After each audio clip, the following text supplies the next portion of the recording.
Ito guys, panoorin natin muli itong si Idol Pam Malayon. Siya po yung na-feature natin dati na kumanta ng kanta ng Asin na Magnanakaw, na mayroon siyang sariling style sa pagkanta.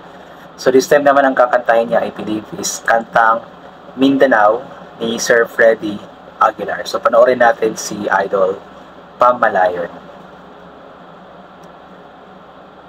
Mula nang magkaisip ay nagisnan ko ang problema, hanggang sa kasalukuyan aking pang nakikita. Tuloy pa rin ang digmaan, kalaglaan, kaguluhan sa Mindanao. Mindanao.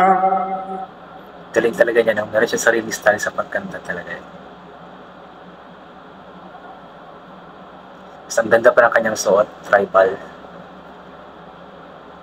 Mga mamamayan doon ang nakarama, hindi malaman kung ano ang gagawin sa Pilipina.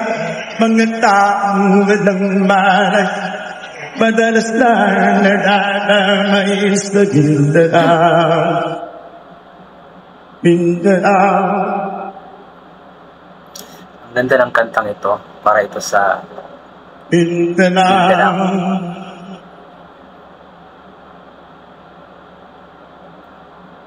Pinoy kapwa Pinoy ang naglalaban doon sa Mindanao.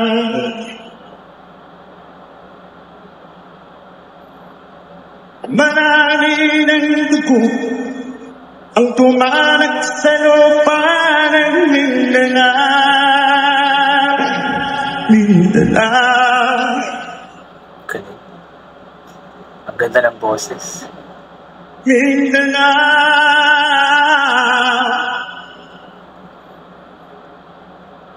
Hindi na ba naaawa, hindi na ba matatapos ang silusiwang may digmaan sa lupang pangako? Hindi na ba masasagi ang mga kapatid natin sa Mindanao? Hindi na ba masasagi ang mga kapatid natin sa Mindanao? Ano yun? Galing mo, kuya.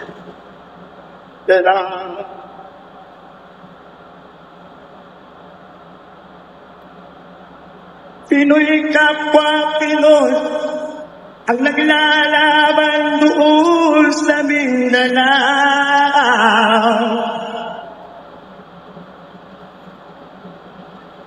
Marami ng dugo ang tumalag sa lupa ng Mindanao.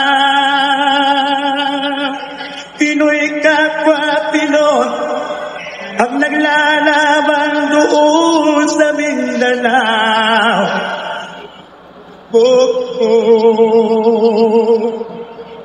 Marami ng dugo ang tumalag sa lupa ng Mindanao. Mindanao. Mindanao.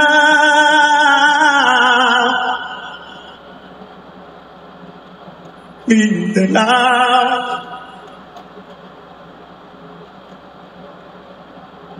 Mindanao.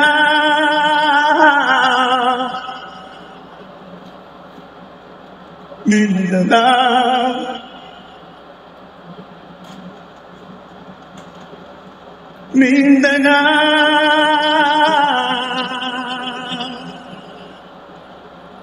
Mindanao.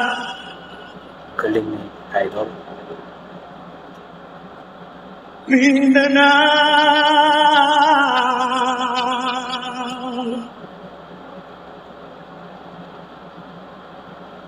Galing. Magaling siyang mag-perform. Performer na performer. So yun nga po, napakagaling po ni Idol. Siya po ay si Pam Malayon. I'm not sure kung taga saan siya pero ano siya, Bisaya. So siguro taga Mindanao din siya.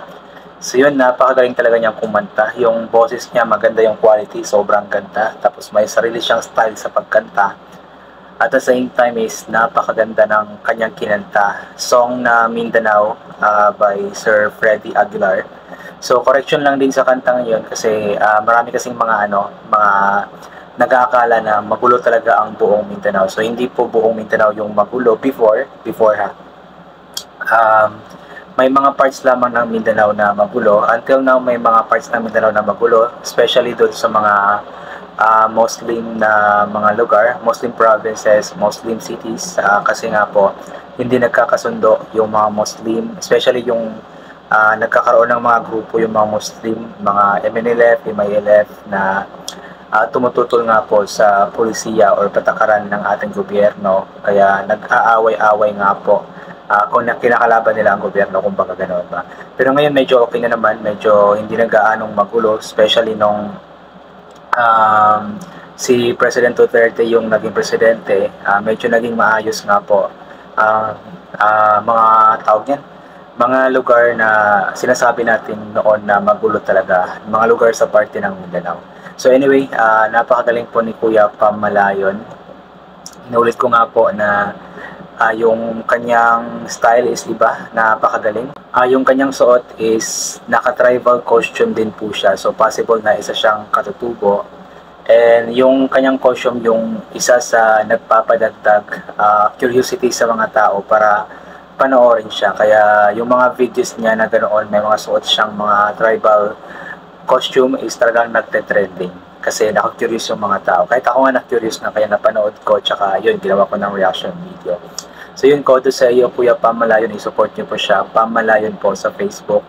And yun, hanggang dito na lang po muna siguro itong gagawin ko na reaction video. So thank you so much po sa lahat ng mga palaging bumabalik sa aking YouTube channel. Inulit ko nga po palagi na ugalit po natin magdasal, mapasalamat sa lahat ng mga bagay na ating natatanggap kahit na hindi po natin ito hiningi. Kasi nga po lahat ng mga bagay na meron tayo ay kaloob sa atin ng ating Panginoon. At wala ang mga bagay na ito kung hindi dahil sa Kanya.